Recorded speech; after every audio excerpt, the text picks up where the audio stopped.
Welcome back, and thank you for your patience. A hard drive needed to be swapped out. It has been done, the config's all done, and everybody is good to go. So we will soon be back into things. And maybe that was the kind of break that Ninjas in Pyjamas needed to get off on the right foot here in the second map of this best of 3 series. What do you think, Dan?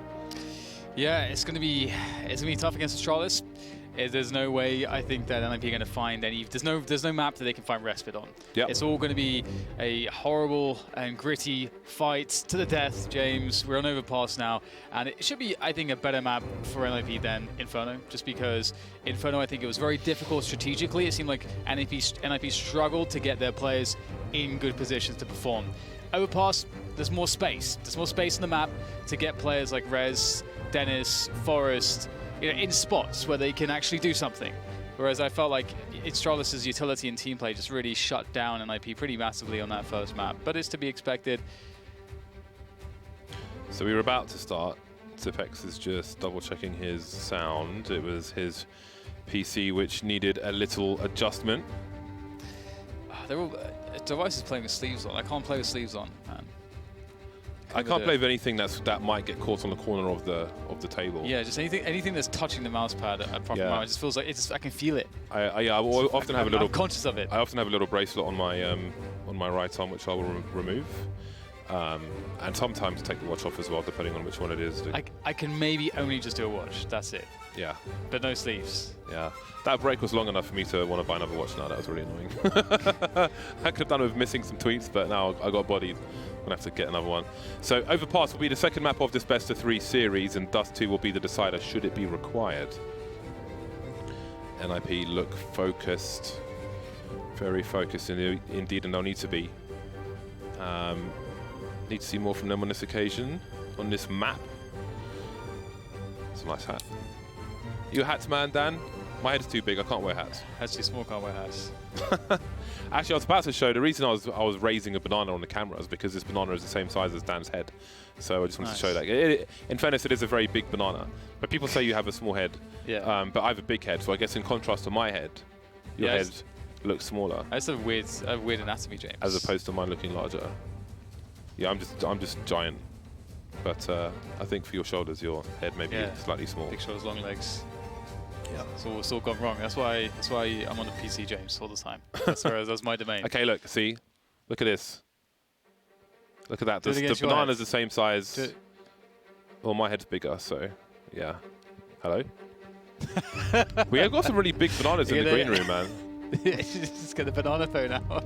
Why not? Why not? It's been a while. God. It's been a while since I heard that banana phone thing. Yeah, the banana phone was that was on the internet for a while. Yeah, for a whole minute. It was. It's weird how like memes back in the day you could keep track of them. It's like they defined certain eras of the internet, but now they're just memes just all over the place. It's just hard to keep up. Yeah, in terms of sounds, the matchmaking ready sound is actually my ringtone. Which I always wonder, because sometimes like at majors we're sitting in a room with the developers and someone calls me and it's just like beep, beep, beep. And it says ready at the beginning as well. I'm sure someone's going to tweet me and ask me how you do that. You just figure out a way to convert it. You just do a search, you can find these things on the internet. I got some Quake sounds on my phone as well. Yeah. So if I send an email, it does the railgun noise, which confuses people like Dan and Sturmy. The thing that the subtle ones that you have is you have the chat beep sound from Quake 3 as well, which that gets me because I'm like, it just seems so obscure that you would have that. Yeah, man. And it's such a subtle sound as well. I used to play Quake back in the day, but mostly just like computer and Unreal. I don't know if I had internet back then, but I had the CD, damn it. So the knife is underway. The knife is, can we see the knife? Can we watch the knives? Let's look at the knives. I would like to observe the knifing. Oh, a nice a Ruby Bayo. Get right, just knifed his teammate. I've got one of these. My stat track knife is a Ruby Bayo. This is pretty important, this knife round. CT side is definitely where you likely want to start. I do think in a best of 3, the team that picks a map should concede the side. Like the other team should pick the side, and then knife should be for the third map. But that's just my opinion, so it's not all up to me. But I like to see some knives. I think I'm approaching 8,000 kills on my stat track knife, and I have I think 10 knives. So I've kept it on a CT side now, because I feel like I don't want to miss out on my stat track knife kills, man. want to get him. You get a lot more opportunities tonight on the CT side than the T side, so because you have the luxury of the choke points and so on. But anyway, the action is to resume. Overpass is a very, very stimulating map for me.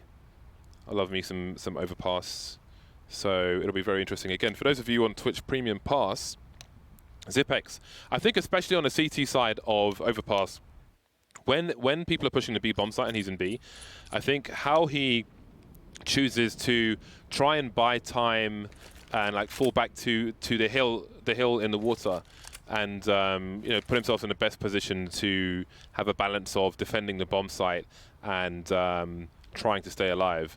I think he's in a good spot. So we might have a short pause here because Zipex had to do some weird stuff with his config, like kind of recreate it. So there's a bit of just binds going on, being made before we will resume. So it won't take too long. And there it is, just a few seconds. Once we played a match of Dan and he didn't have a crouch button. True story. Yeah, I have everything is customized. What is your crouch button? It is backslash, I believe. Well, no, it's Z. It's Z. Dan is an ESDF player as opposed to WASD. Yeah. It's where my pinky is always resting, is where the crouch is. Enough about Dan. It is pistol time. Ninja the Pajamas got 4 men on Kevlar. Get Right is going to have the smoke and diffuse kit. DAP style. His signature utility on a CT side of a pistol. Glaive and Dupree will be the grenade men for Astralis. They are the aggressors on this occasion. 3 towards B, 2 towards A for Ninjas the Pajamas. Then we'll spot him towards the toilet, and now he's dead.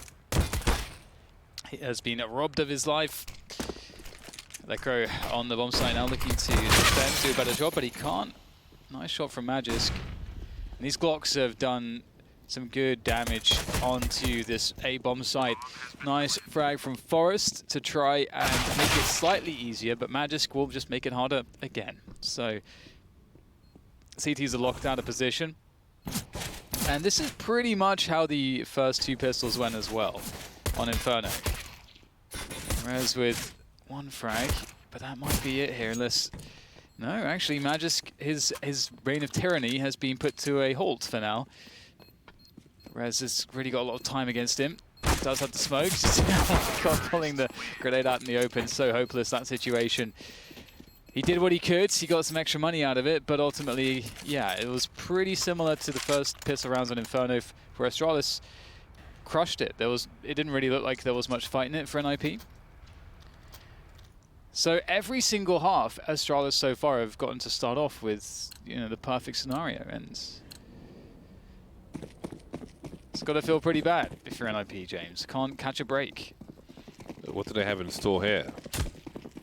5 man on road, up the long position. It's kind of like a reverse anti-eco strat. This will be a surprise for Devices. Oh, nope. I don't want any part of that. Now, I don't know how many he would have seen. Obviously, the radar will help in that situation. But if there is a read that they've all rushed long, then just move away.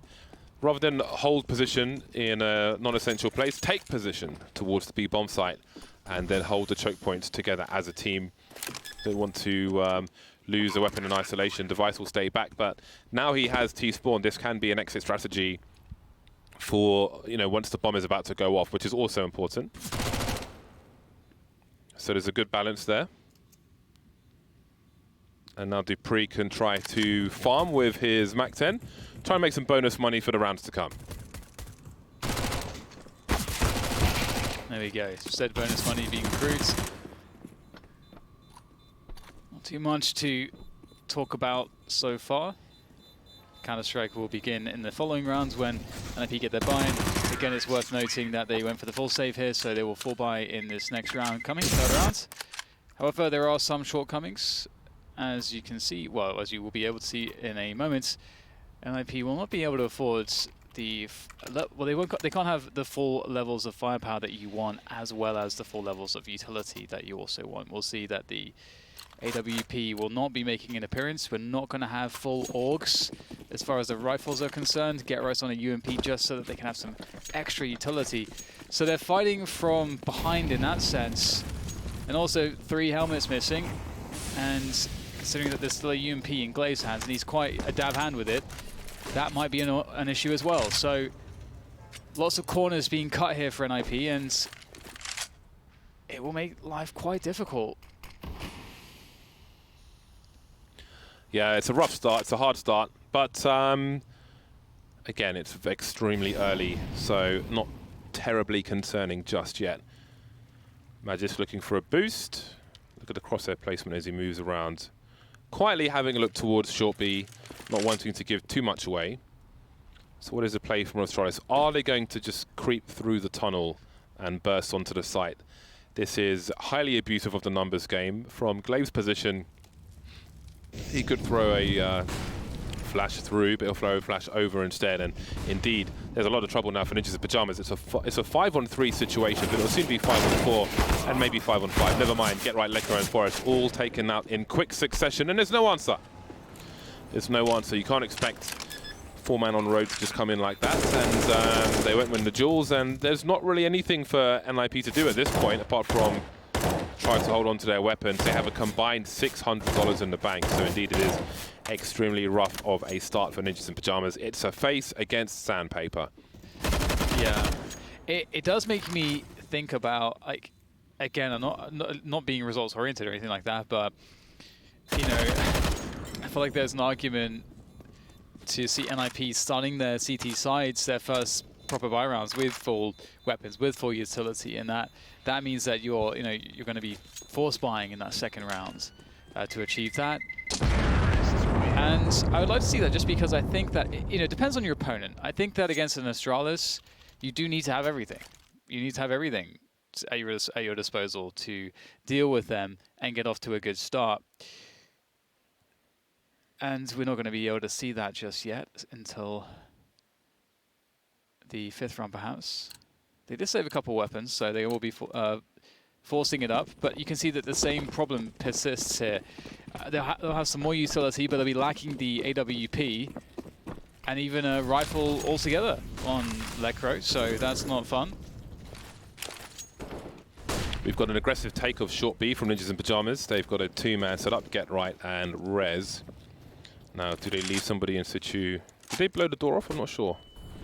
Anyway, we've got action towards the toilets area. Dennis has been taken out, and indeed, I think the door was blown off. And this is a very aggressive take of the connector position. Sipex should be aware of this. Interestingly, if you're in connector, around the middle of connector, you can hear people running towards B just before the stairs go down that face monster, which is something to be aware of. Like on Inferno, we mentioned the speedway position and how you can hear things. There is a similar situation to be had on here, which I think less people are aware of, and is more of a rare occurrence on Inferno. Oh, sorry, Overpass, but it's good to be aware of stuff. You can see there is some baiting from Sipex. It's a big flashbang, but it's going to be quite taxing for Astralis to take this position. Basically 2 or 3 plays to clear it out, but the job has been done, and it's only 2 plays remaining for Ninjas in Pyjamas, and again, they're just not winning the duels just yet. That should have been a free kill for sure. Yeah. But here we are, Lekr 1 versus 5, and their money is still all over the place. Yeah, so again, it kind of goes back to the point I was making, that if you look at the buys in which NiP have had, they've had such awful situations where they just are lacking a bunch of stuff. So they're like, okay, well, we have to play really passive here because we just don't have what we need to get aggressive. And then there, we have a situation where it's like, okay, we need to play a bit more aggressive because we're lacking the amount of utility that we might need to play more defensively and play a slower round. So let's take the initiative. But at the same time, it's a bit disjointed. You see Get Right's in a position where Astralis absolutely know what he's doing and can easily deal with it. They're moving together, Astralis, and just taking forward positions, entry fragging well, and as you said, James, on top of that, Rez there, it's Rez. Rez is so mechanically good. You really expect him to be very consistent in winning fights where he gets the first few bullets for free, for example. So a few signs here for NiP that are certainly not promising signs if you're a fan of NiP. But here's hoping that on the next full buy, which will be after this one, we're going to finally see NiP with a chance to play Overpass, because it feels like they have been shut out completely so far. Yeah, I feel like the game has only started for one of the 2 teams at this point. And Ninjas in Pyjamas, I think the game starts for them in round number 6. The money will be together. They'll have all the toys they want, maximum loss bonus, and so on and so forth. Everybody able to full buy, no half buys, no shortcomings. So we wait for that to come. Now, Astralis move into the B bomb site. We don't have the SMGs anymore, so the kill bonus is 300. If Astralis can find any of these ecoing players. So NiP, it's worth them trying to just get some exit frags, mainly to steal some weapons away, just to save them some money in their own economy. Astralis are falling over cash at the moment, which really raises the pressure for NiP. So they will need to win consecutive rounds. And it's worth noting too that Astralis have only died collectively 5 times. Both Zipex and Glaive have yet to die at all, which, you know, when you're 5 rounds in, I mean, you can see, look at the money. that's the result. It's about to get even more crazy because everyone's going to survive here. Everyone's going to have like 10K. God damn, so much money. Yeah.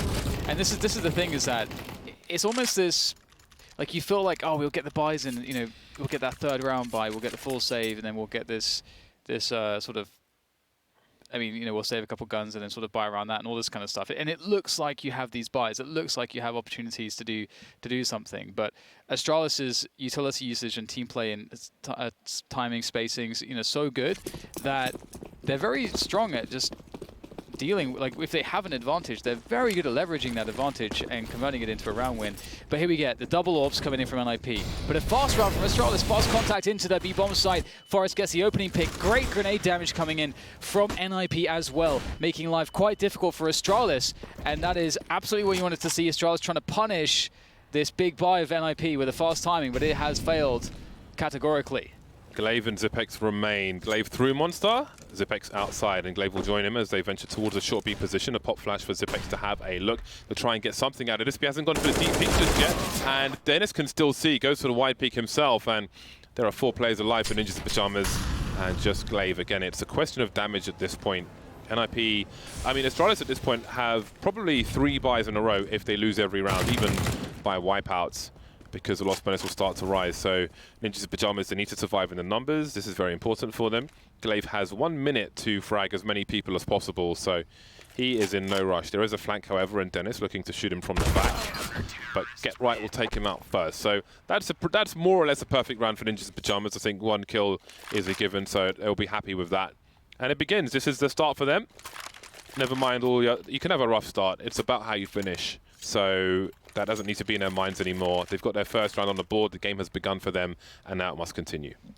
I feel like it was a smart move from Astralis as well to go for a monster rush, just because obviously it didn't work out well, but if you know, theoretically, if you're expecting that there are going to be potentially double orbs in the hands of NiP, you're probably thinking that they'll be more likely to be aggressive towards A, so that can create weakened timings towards B in the early rounds for the CT side. And so Astralis are trying to exploit that, but Forest was there with the orb. And he was ready. Really important stuff there for NiP, but they must string together rounds. A 3-man setup here towards the bathrooms, towards the party and fountain position is quite strong. This is pretty cool. I love these setups. MIBR used to have a lot of these. They don't use them so much, at least the ones that they used to. And that hasn't really worked out in their favor. They've been deleted. That did not work out very well. Oh my god. Yeah. That was supposed to leave them in like a 4 versus 2 or something. That's what that setup was effectively supposed to do.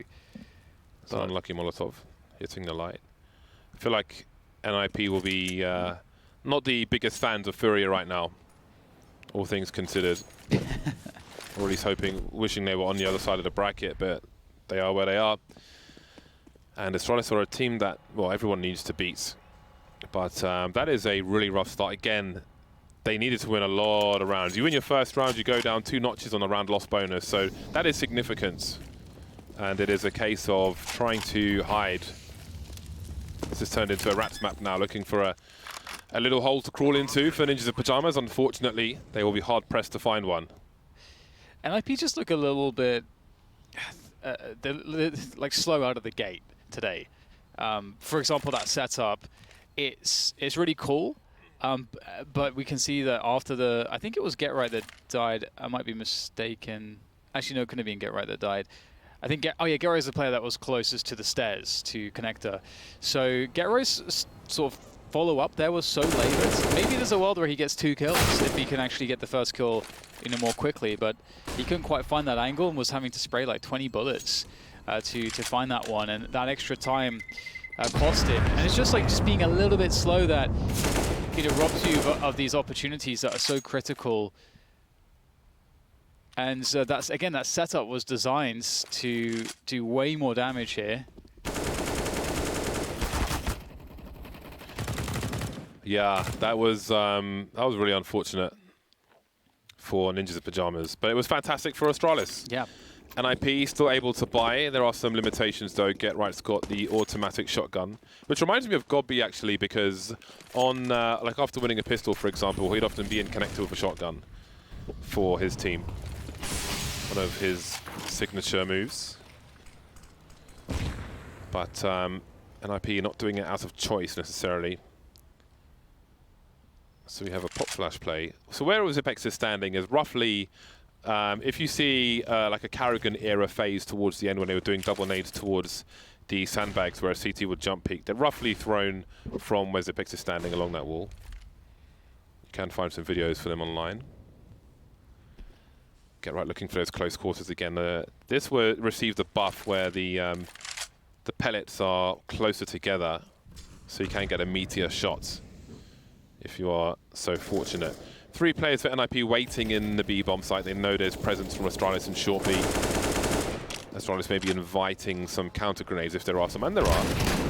Bish Bosh, that's enough for Get Right to get 1 kill. Good kill bonus from that as well. He can't risk trying to retrieve that weapon, of course, and he will in fact fall back and rotate. His rotation will be heard though. But they do have the man advantage.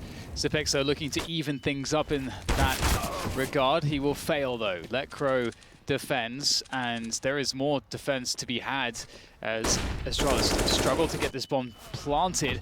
It's going to be more of a struggle there. Missed shot from Device will signal the end. Letcrow picks up the kill, and the round goes to NiP. So beautiful hold there from them. And that's cool. You know, we see them with that full buy. They've got the AWP, full utility. They're not playing any aggressive setups. They're just sort of playing more passively, and they get a round win from it. So that's beautiful stuff. It's a good way to stabilize. In the long term, as far as having really big CT sides on Overpass is concerned, you have to throw in the aggression here and there. But starting off passive is going to certainly be a boon to NiP, as we just saw. And you're right, James, it really does feel like, you know, this game didn't really start at all for NiP. They were completely out of it until the 6th round, which is not what you want. Could be a lot worse though. But as long as you deliver afterwards, that's the important thing. There are many rounds for them to collect on their CT side, and they will need them going into the second half. It's a nice lineup for the short B molly we saw from Zipex on the bottom left corner of the B. Lovely pop flash. I love watching Sluggies observing. To see the makeup of a round quite a lot. Rez, can he deliver another kill? Molotov's quite good. He's trying to anticipate a flashbang. He's got Get Right to save him there. And there's one more player to deal with. This is looking good so far, and now it's looking a bit less good. Glaive trying to make it look even worse. Get Right 75 HP, 3 versus 2 for Ninjas in Pajamas. Get Right, Lecrow's moving into the short B position. So he'll try and, I presume, take care of B by himself. And NiP move into more defensive positions on A. Now, worst case scenario, if you wanted to bolster the B bomb site, you could take a position on the bank stairs and look diagonally to Optimus to make sure you don't get flanked. But of course, they have Lecrow in a good enough position on B where you can see through short B tunnel towards Monster, and they can focus on the A bomb site. 20 seconds for Astralis. Zipex can't find it. Glaive can though. Really the time to do this. And there it is. Get Right holds it down and will deliver his 2nd kill for the round, and that'll be the 3rd round for NiP. So 3-6, and Astralis take a timeout. They've lost some of their momentum. The Swedes are back, and perhaps Astralis have to figure out how they can mix things up so they don't allow NiP to really solidify this momentum. And Astralis want to take away any good emotions, James. They want to demoralize, deflate their opponents as much as they can. Ninjas in Pajamas continuing to build. Money's not spectacular, but as long as you're winning rounds, then nothing else matters as much. So we'll soon see if that can continue.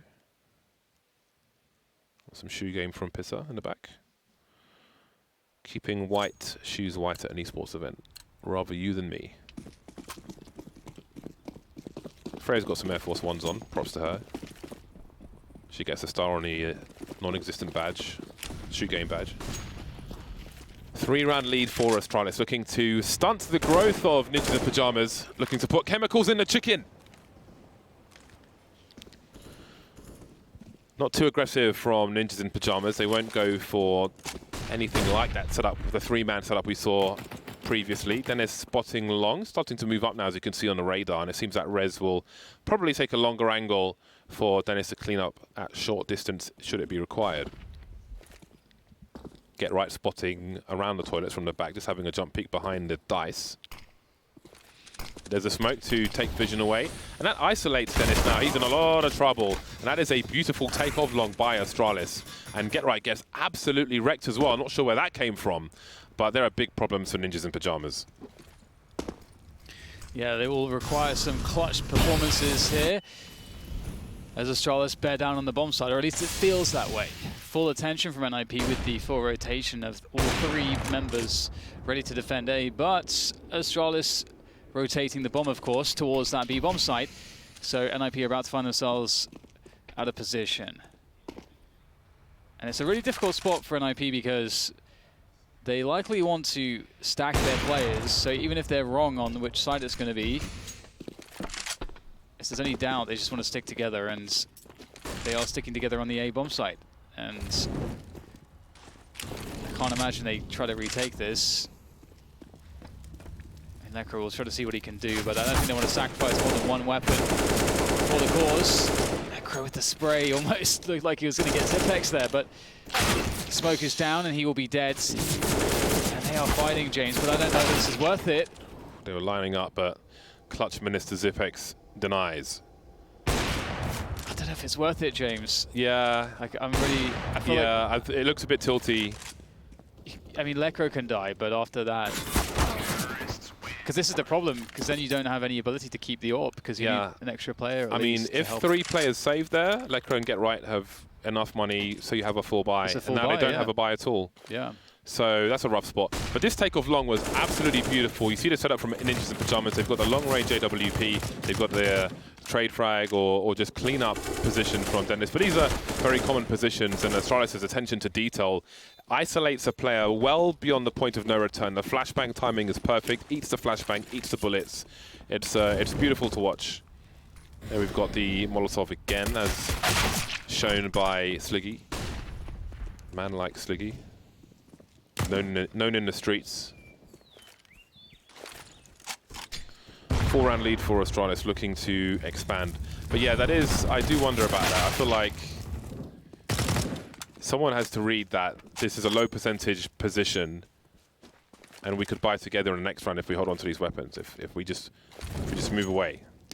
Yeah, I mean, this would be a full buy, and if they would have lost this round, you know, and if they, I mean, I don't know, man. I don't know. Well, I do know. I do know. I think you're right. It could be a little bit tilty. Everyone's just kind of going for it. Perhaps a lack of focus there. And Astralis will be really happy with that, because I would say that previous round was a turning point, was a pretty huge turning point. We saw Astralis take the tactical timeout because they started to lose that momentum. NiP was starting to stabilize, and Astralis have just found a way to break all of that goodness for NiP until there's no goodness left. And Forrest will try to save the CK. Looks like he'll be successful. It's a full buy in the following rounds, but Astralis will be up to 8 on their T side. Map 2 here in this best of 3. I got to say though, you know, NiP really struggling. There was an interview with Get Right quite some time ago where he felt like, or at least what the expression was that they felt like stylistically they matched up fairly well against Astralis. But we can see, you know, here today it's been, you know, quite a struggle so far. Astralis have looked. They're making statements. They've looked by far to be the better team in every category. They're out here making statements right now, Astralis. There's been very limited clutch rounds, James. You know, we haven't really seen those intense clutch moments, you know, 2v2s, after plants. Like it's kind of missing from this game. Yeah, I mean, you know, clutch minutes is an easy go-to, but we haven't really had a reason to really make a solid reference to it. It's just been like a formality. It's like filling out papers in a doctor's GP or something. I don't know. Yeah, it's kind of like, you know, the game is effectively coming down to the team before the individuals, if that makes sense. Because often, you know, you start around it's 5 versus 5. It's about the team strategy, the team execution, the coordination, the spacing, the trades. But as you get to the later portions of the round, you get to these afterplants, and then it becomes much more about the individuals, the plays that they make, and the timings that they find, and the duels that they win. But we're not really getting as much to that point. It's often that the rounds are kind of over before we enter that kind of that phase. That flashbang was supposed to bounce off the right-hand side of the lamp to flash people who are holding an exit off connector. Rez will hold down his position for now. That's a very important third frag. The aim is so awesome to watch with Rez. The adjustment was so quick, and it needed to be. This is exactly what NiP needed. 5 versus 2 situation, and Rez looking to do some more. Won't take that fight to the death, looking for a second player. So great awareness, not getting too excited with the frags. We'll go back eventually, though. Maybe there was a flash from a teammate, but that one didn't quite work out. They still don't know where the other player is carrying the bomb. That's Zipex. He's inside the toilets. And they will look to do a 2-man split of the A site. It looked 2 guys didn't have helmets there. That's Rez killed, and Zipex doesn't have a helmet either, which is quite strange. Either way, D3 will try to take his aggression there onto the bomb site. It's only Zipex with any success, though, but he needs a lot more than that. Oh, I don't think he has time. And, well, he certainly doesn't have time now. Dennis picks up the kill in the round. So really good defense there around the bathrooms from Rez, a multi-kill. That's the kind of stuff that we want to see. That's the kind of stuff you need to see from players in Rez's position. Zipex has bought a helmet this time. I was wondering if it was like some kind of bind issue, maybe, because... Okay, Glaver didn't have a helmet there. Okay. Yeah. I don't know, maybe they wanted to raise the difficulty. 4th round on the board for Ninjas in Pyjamas. I think it may be a hard ask if they, well, even if they get 7 rounds on the board at this point. But we'll have to see.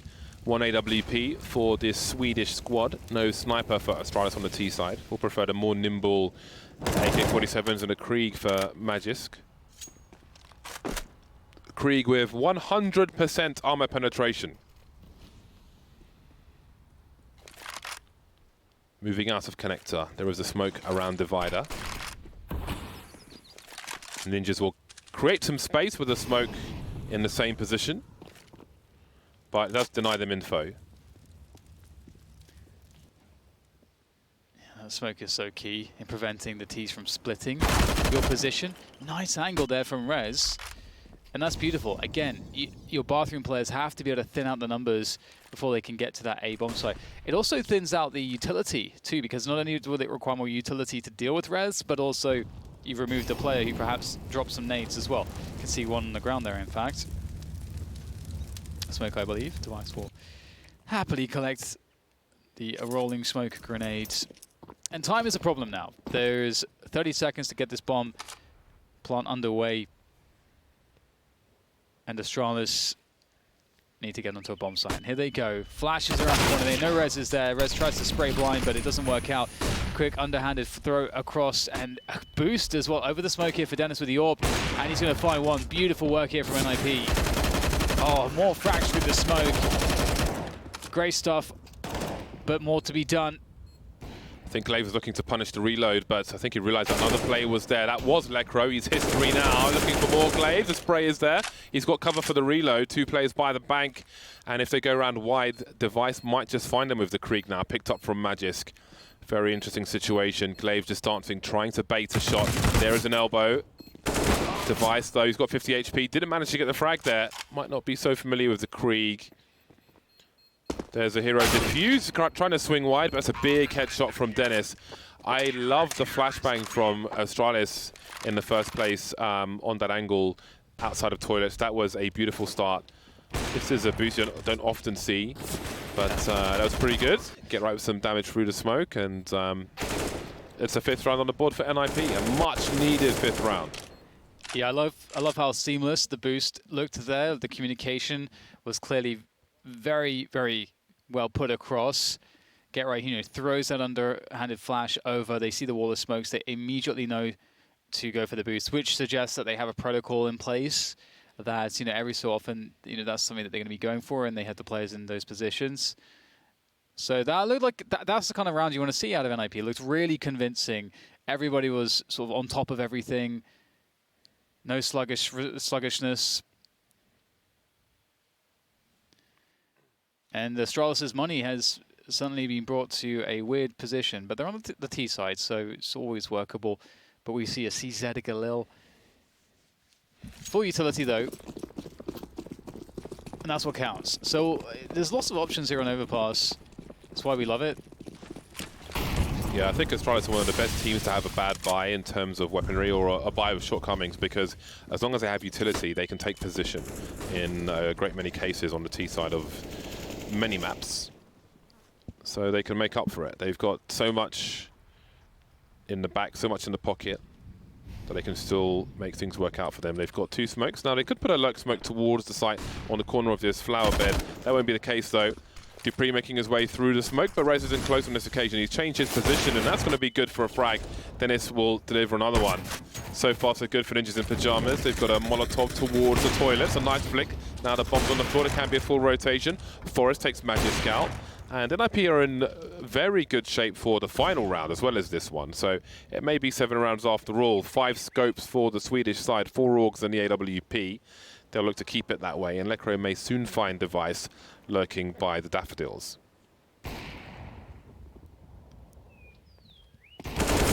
Rez getting hungry for info. Itchy feet, perhaps. Good work from NiP. They have quite the comeback here into the ends, the dying parts of this first half. And that's really good to see, because it did look sluggish. It did look like they didn't get really any action until that 6th round. And you feel like it could have been different if they treated their economy differently. And there was that round where they sort of threw away 3 weapons that they could have saved and all this. And if you imagine, all that, and they still have this 6-8 with a strong possibility for the 7-8, you feel like perhaps there's a world where they could have got way more rounds on their CT side. So there is life in the old dog yet, and NiP looking to close this one out 7-8, which, again, all things considered, pretty damn good. Oh my god, the drive-by. Okay, this is laboured. Forest has to save the day. These Deagles, though, from Magisk are phenomenal. And now it's... What the hell just happened, James? Why is Dennis alone in a 1 versus 4? That's quite a shocker. This is surely irretrievable. Forced to walk through the smoke as well. dupreeh will see the barrel of the gun. That will be enough for 9 rounds for Astralis at half-time. Some semblance of a recovery for NiP. Is it enough? Find out after the break.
Welcome back, ladies and gents, to ECS Season 7 Finals here, live from Wembley, London.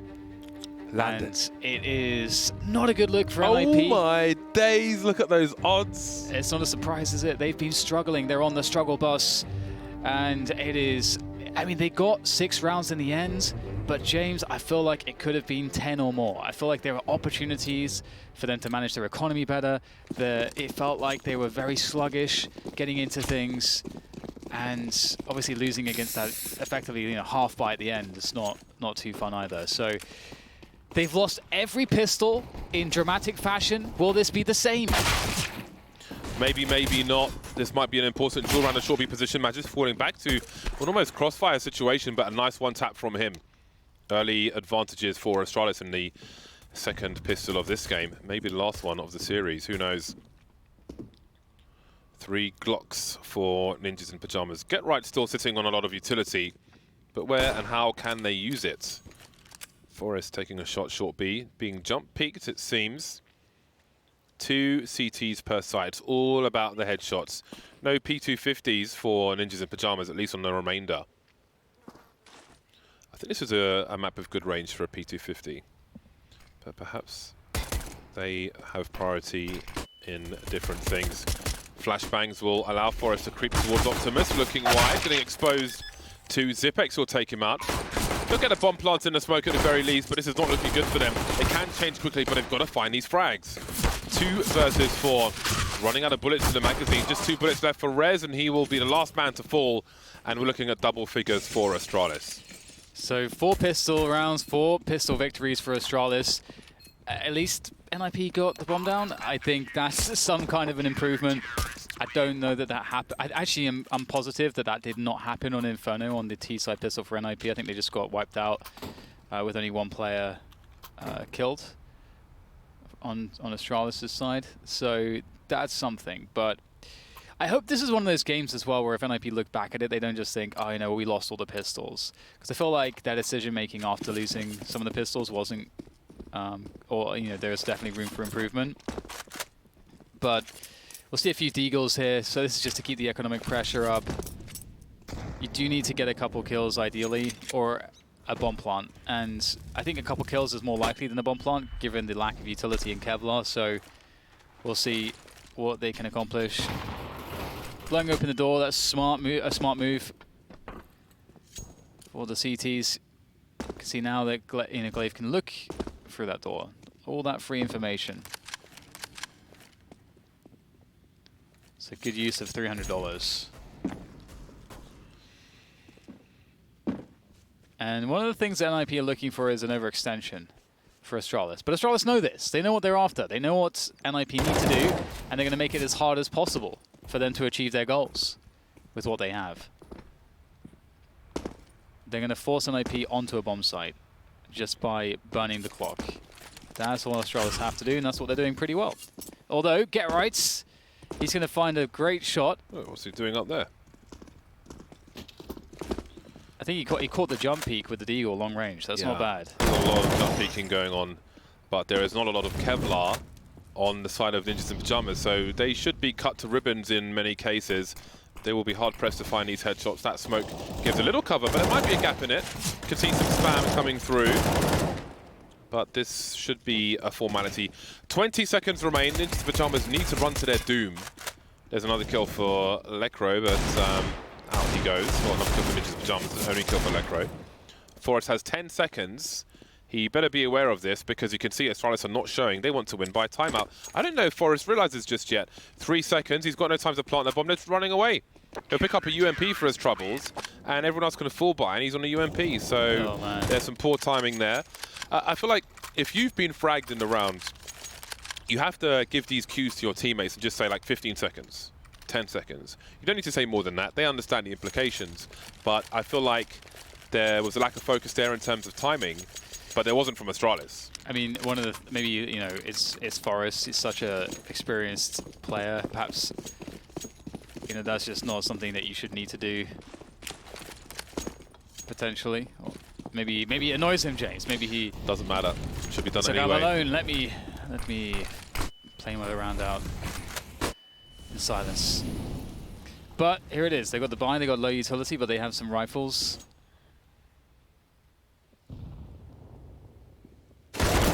Big peek onto the pre. Good trade coming in though. Some big damage to Magisk. And damage straight back to Get Right. He'll continue to exchange though. Communicating in Morse code, but it looks like gibberish to me. 4 versus 4, minute 10 as Astralis make their way past, sorry, NiP make their way past the balloons.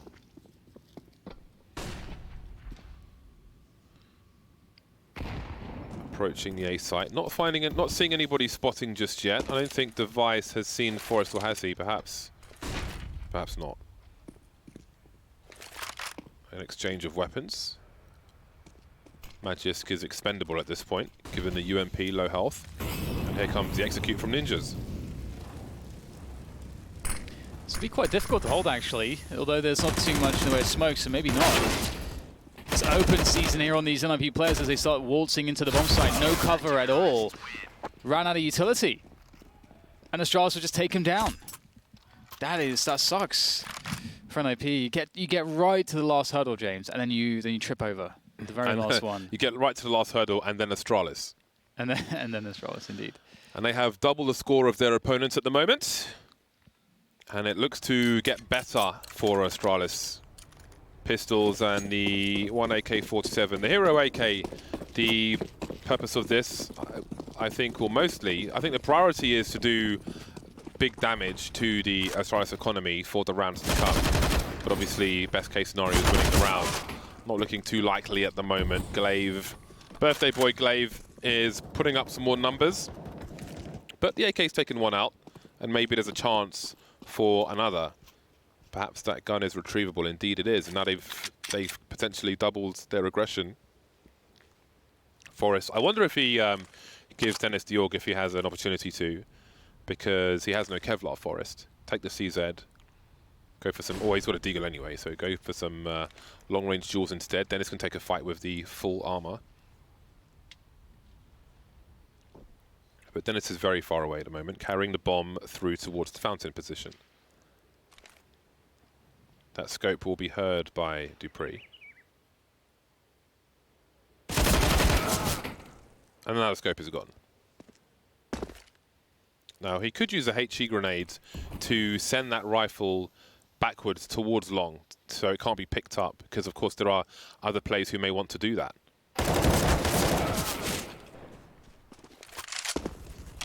Although, easier said than done. He doesn't know what's around the corner, so it's not really safe for him to throw HE, but Lekro continues to do some damage. 25 seconds remaining. We have a rotation towards the B bomb site from at least one player.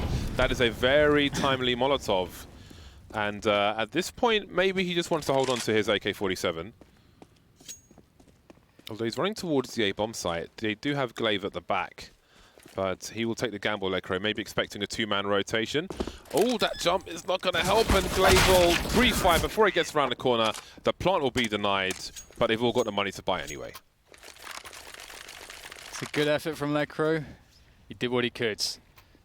I think they got a great result out of that.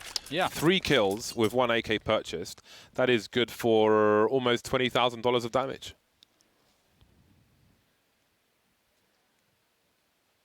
But it is 13-6. So Astralis are on the precipice of a victory in this best of 3. And I'll get the game sound back in a moment, as we have ourselves a default from NiP spreading out across the map, harassing everything. Astralis with the take on Suez, though.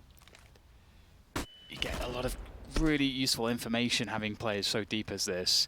And the great thing as well is once you've taken it, you can effectively leave a player there and have sort of minimal support from the site and sort of cheat more players towards A. It's something that you can go for, but Astralis are playing it pretty conservatively. They've fallen back to the B-bomb sites now.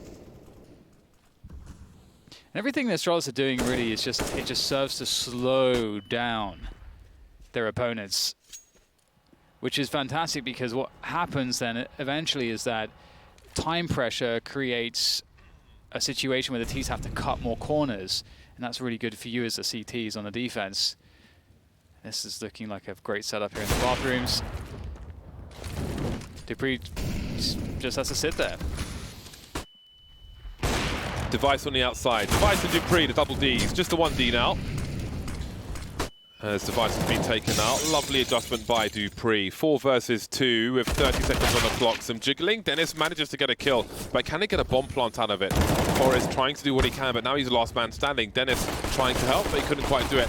Forrest down to the Glock, and he almost gets there. 6 HP for dupreeh, 14 rounds for Astralis. Let's see what NiP choose to do. I feel like Forrest has accidentally bought an MP7. So... or maybe he hasn't. That was a pretty quick buy of the MP7 though. But it seems they will continue. Yeah, no luck for NiP just yet. They can't afford to have as slow a start as they did on the first half, although it's already pretty much there. And oh my god, look at this. 5 grenades. That's, I mean, you can't count the decoy really, but 5 grenades at 140 to work with on the T side. Surely someone could have bought a Galil so that there would be more nades.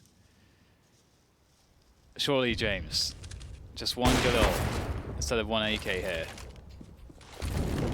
for the additional nades. But no.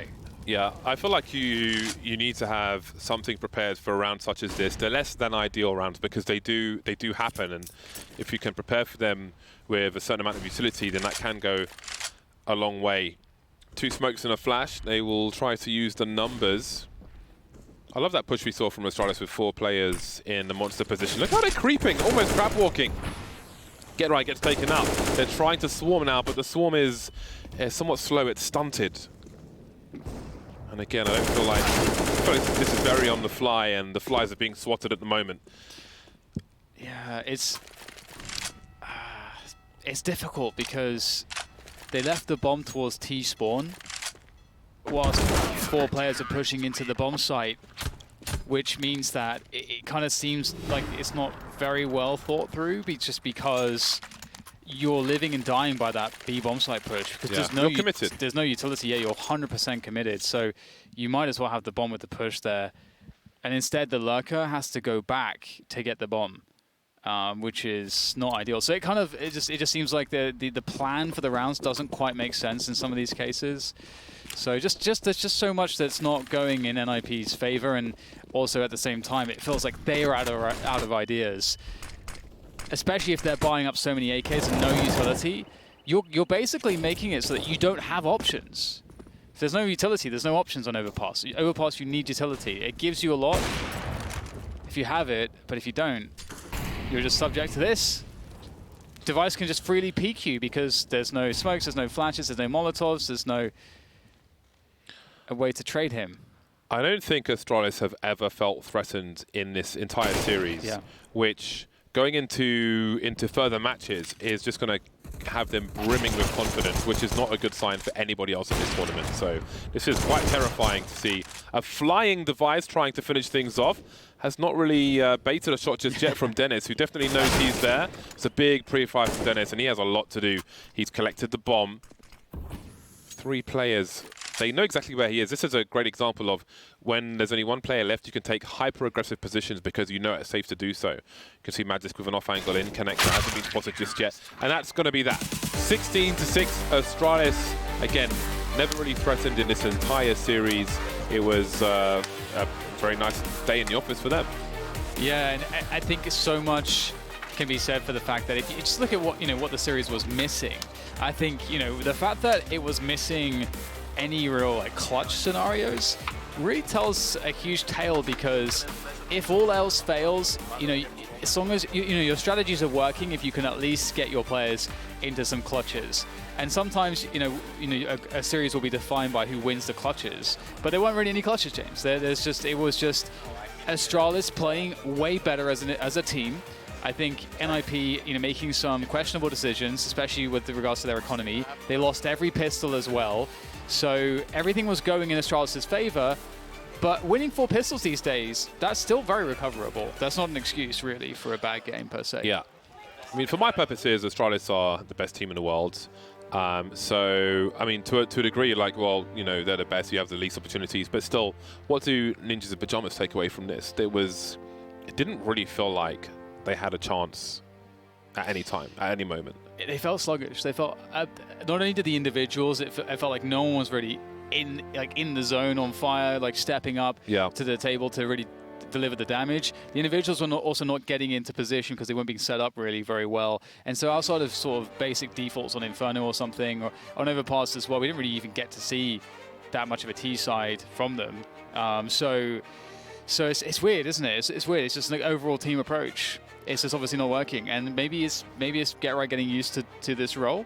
It's a surprise to us, I think, all the analysts today as well, that Get actually leading the team. Yeah, these changes aren't always announced publicly. There isn't necessarily reason for them to do that, but it will be interesting to hear more about that and where they are in that journey, basically. And I wonder if it's going to be like a Virtus Pro-esque thing where it was just passed from person to person, or what the reason or situation is. But it's winners time with Smix and Astralis. Thank you very much, James. Congratulations, Glaive. You guys are staying alive. So congrats first on that. And also, happy birthday to Luca Melfujlestein. I learned that just for you. But first things first, I know that yesterday it was rough for you guys losing that opening match. And to be on the brink of elimination and to be able to stay alive, that must be a huge relief.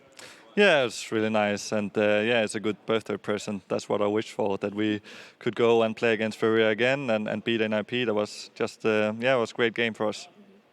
And we're going to talk about Furia in just a moment, but I wanted to ask, because it turns out that yesterday losing that opening match, it was actually the first time that ever happened for you guys with this specific lineup.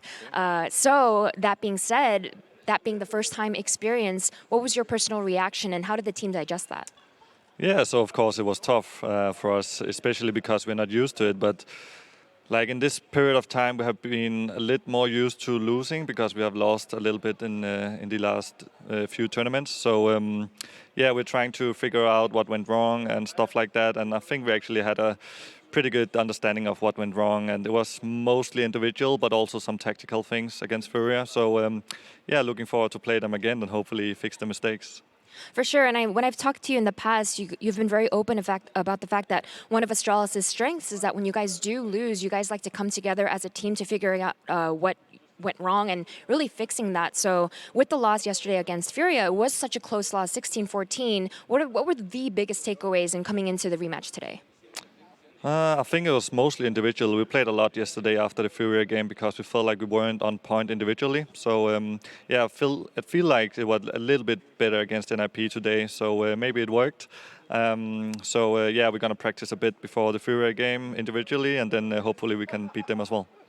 Sounds good. And last but not least, I know that the team has been under a lot of scrutiny regarding everything with the schedule and all that being said. And I know that you've been in the HLTV interview that you gave, you talked about how the team does feel a little bit of pressure because of that. And the team has been under a lot of pressure under so many different scenarios in the past. So based on all the different experiences that you've been through, how would you compare this type of pressure you're feeling compared to the other ones in the past?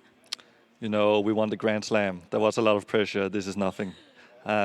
To be honest, you can't compare it. Of course, there's more pressure because of social media and stuff like that, but it's not really affecting us, I think. I think we're just mainly thinking about our own game, and then I just think it's going to be fun if we're going to win a lot of tournaments again, then we can laugh at it. I'm sure that your fans would love to see that as well. But for now, happy birthday once again, and congratulations on staying alive. We're going to head to a short break, but when we come back, we'll have more CSGO action. That is wonderful.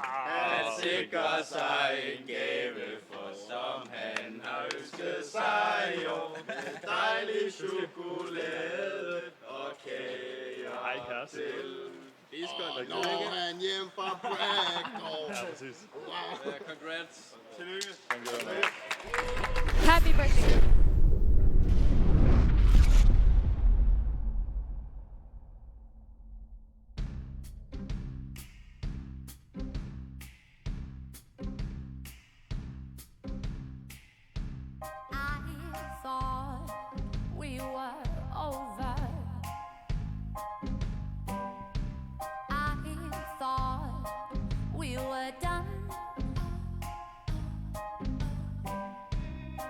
took my heart and made it colder. I took my soul and tried to run, but I have nowhere to hide. And you'll find me every time. Your pretty little lies are a game. I swear I always fall for the same. Yeah, your wild affection, sweet deception, taking over me. You know you'll find a way to get me back every time. With your pretty little lies, I thought I knew better. I'd learned my lesson this time. But when you promised me forever, I should have known it was a lie. But you always know what to say, and I always end up this way. Your pretty little lies are a game. I swear I always fall for the same. Yeah, your wild affection, sweet deception, taking over me. You know you'll find a way to get me back every time. With your pretty little lies, you got me wrapped around your finger. When you do the things you do, you got me wrapped around your finger.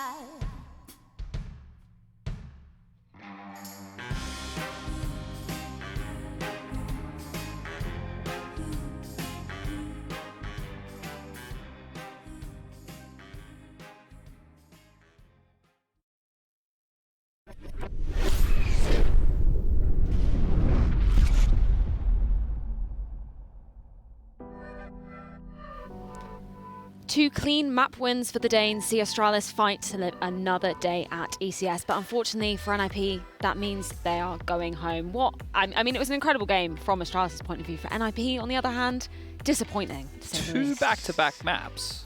Yeah, 2 back-to-back maps and Whitewash.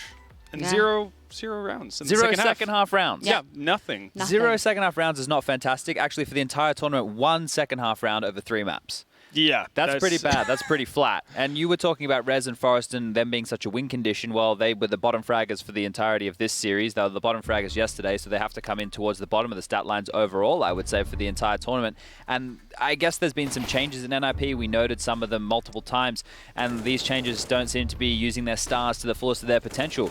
But I guess if we just want to focus on the positives, you know, Astralis are back. Yeah, I was about to say, like, what positives? There we go. Yeah, no, we have Astralis at least seemingly getting there.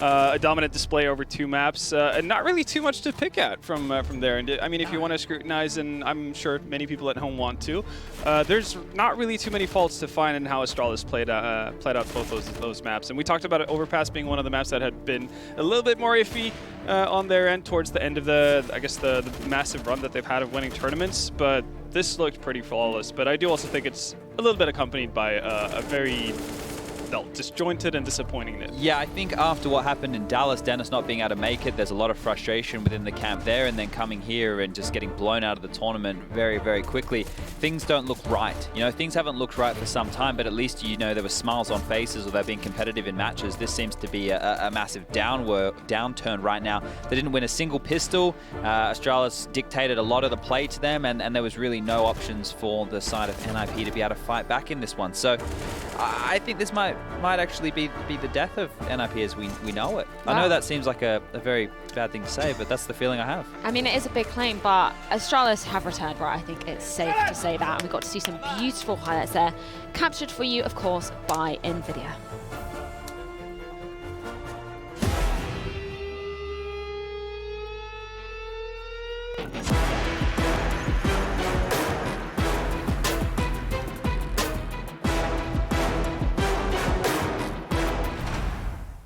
I mean, I think you're right, Chad. We do need to start off with some positives. Sorry to jump on the negativity at NiP train from the start there, but there were some clean rounds from Astralis in there. We've got to give it to them. It seems like yesterday against Furia, it might have been a bit of a blip.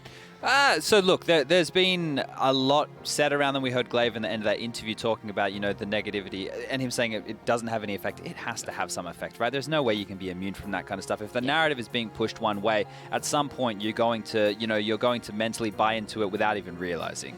And I think the opening game yesterday, we can attest to, it was good from Furia, and obviously there was bad things from Astralis, but it was a wake-up call from Astralis, and now we've seen them look infallible in this game right here. And no, the reason I say that stuff about NiP is just to really trigger the fans. So if I can trigger as many fans as possible, that's why I get paid. People at home don't realize that. In the contract, right? It's like trigger as many fans per death segment as humanly possible. Yeah. Do you have like a little bit of a bonus if you trigger X amount of people? Yeah. And it's also tweet interaction as well, so you get that one up there pretty high. But look, these numbers right here coming out from the likes of Forest, look, seven kills. You know, when people talk about this guy, they talk about him as one of the greatest Counter-Strike players of all time.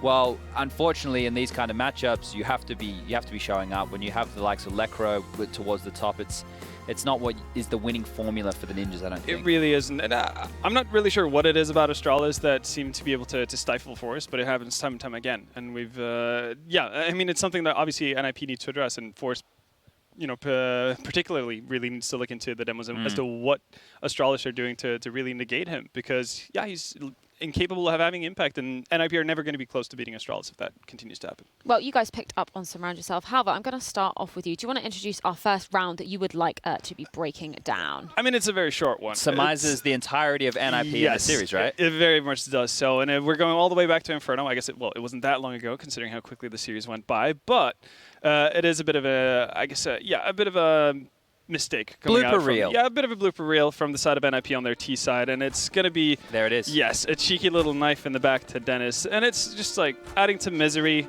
and it's things that do happen. It's Rez who does it too. Yeah, and it's completely... it's... And it's not even a slice. Like, a slice is something that you get out there every now and again. It's a straight-up backstab. Yeah, I think, when those little mistakes are happening, that attests to what kind of game we're looking at. And I mean, the funny part is that round evolves into a successful B-take from NiP. It's a 4v3 retake. And you end up in a situation where Dennis is played over by Flowers. He's supposed to be trading, for one of his teams. I think it was Get, right? And obviously he's down to 16 HP at that point, mainly due to damage from the knife. But obviously, he's put in a really tough situation where he should have had 60 HP more. That can actually swing rounds. And considering how rough of a game that was from NiP, that could have been a much needed round as well. Well, definitely. I mean, we've also got a clip coming from you, Chad, on Overpass. And this one here just shows how easy it was for Astralis, right? Because this setup here that we're about to look at coming in from NiP, it relies on, first of all, they have to force you out of position and you missing your shots. Well, they don't really even force them out of position, they just make the kills here. So you can see this setup, 2 players up close, watching Underpass, 1 ready to pounce from the tree near Balloon's position, and Rez in the bathroom with the AWP. He gets flashed off the line, and then everything else crumbles. All the kills just fall here, and they just get swarmed upon it. That just shows you how fragile a setup along these lines can be. That was one flash, and this completely falls apart, and Astralis just walk over them. They didn't even do anything special, right? Yeah. That's just, crossing your T's, dotting your I's. It's the basics, flashing the corners to push uppers off lines, and being able to pick up rounds like that. So if you're doing that consistently, of course you're going to be winning games in that fashion. Oh, definitely, yeah. And I mean, there's also another thing to add to it with that clip, and that's something you noted in the green room as well, that who was actually donning the op Rez, in those situations. Yeah. And it's been, kind of a bit of, I guess, game of musical chairs in NiP as to who gets to go around with that green rifle. But in this one, it started out with Rez, and again, not necessarily having too much success with it as well. And I think at some point you have to, I mean, you can be okay with, having capable oppers, the more the merrier, but you kind of need to settle down into a bit of a structure. You have to have some structure around it as to who picks it up. It might be map depending. That's completely fine, but at least like have some sort of structure as to who goes to it. Because later on we saw multiple players having a go at it. Dennis as well over the episode. Yeah. So, I mean, for NiP, I don't know how you build around anything when there's not necessarily a set solution or a set ID as to how you want to approach your I guess defenses or attacks. Unless you're Liquid, and then everyone can ult. But to a certain extent, the same goes for NiP. It's not like they're incapable of AWPing as well. But I think exactly, and there needs to be consistency with it. Well, definitely. I mean, what I'm interested to see is Astralis are going to be facing Furia later today. So they will have that rematch opportunity, and it's a best of 3. So if that best of 1 really was an error of judgment on their end, I mean, it was 16-14, it was incredibly close. Yep. Surely this is going to be the chance for them to come and redeem themselves. It's going to be a quick 2-0 kind of day. It's going to be a smash. Look, unfortunately, there's a bit of disparity in these matchups, right? Even though Furia upset them yesterday, like you're alluding to here, for that to happen twice would mean it would need to be 2 off days in a row from Astralis, and we've already seen how they started. Yeah. The only thing going against them might be the fact that they now have to wait, 2 to 3 hours for their game to start, because we do have the Complexity versus MIBR matchup next, which is one of those ones where it's anything that Complexity can do is a positive, and if MIBR don't win, it's a massive negative, right? Yeah. So it's unfortunate we go into another one of these scenarios right here, but that's just the cards that Complexity have been dealt, or the ones that they've chosen to pick up coming into this tournament. So it could be a clean day today. Clean sheets. Yeah. 2 hours to go around. Yeah, no, I'm a little bit weary about that very last best of 3. I feel like that has potential to go 3 maps. Vitality potentially facing up against MIBR. Should be a good one. Vertigo. Might get Vertigo, actually, yeah. It's all possible. Yeah. We're about to see. Well, we are going to take a look at something spectacular here, which is the X Fact of the match brought to you by HyperX. This time it is Magisk with Deagle. I think you'll remember this one as soon as it comes up on screen. The last round, yeah. Pretty magic. Yeah, well, I think, when you're going into a low-buy situation and you can pull off something like this is the next gear that Astralis have, right? This is a similar sign with ENT. They have a fantastic foundation, they have a lot of strategies, but then the individuals, when they do have magic moments, pardon the pun, it can just turn the game on its head, right? So that's the, I guess, skill ceiling for Astralis. It's very high based on the individuals, based on the strategy, based on all those goodies. Yeah, exactly. Well, something I was just, when we were watching the game, it seems like NiP was starting off slow, then getting a bit of momentum in that first half, and then the second half, as you said, absolutely no rounds there for them. It's just, I'm kind of trying to see it from their point of view of how they've got that momentum, and then it just halts completely coming into that second Pistols half. would help. They did lose all of them. All the pistols. Yeah, that doesn't really help, and especially with how decisive Astralis were looking on their pistol rounds, they were taking the fight to NiP in a lot of those occasions, aggressive plays. So you're going to get stifled in the first section, and then. The thing is, with the money system at the moment, in that first half, I know that Astralis were on the T side there, but as soon as you reset them down, they have to take some save rounds. You can string a few together, win a couple that you should. Astralis are the team that, normally they're getting across the line in 16-10 kind of fashions, and that's because they're going to lose rounds that they should lose, right? When they lose an opening kill, when they don't have map territory, they're probably going to lose that round because those magic moments don't always happen. But they win the rounds where they do they're very good at converting the 5v4 situations. Yeah, well, we're going to take a look at our bracket after that. First best of 3 of the day has played out. Let's take a look at what is happening to our bracket leaderboard. So obviously, NiP completely out of the tournament now. Unfortunately for them, the first team to be going out.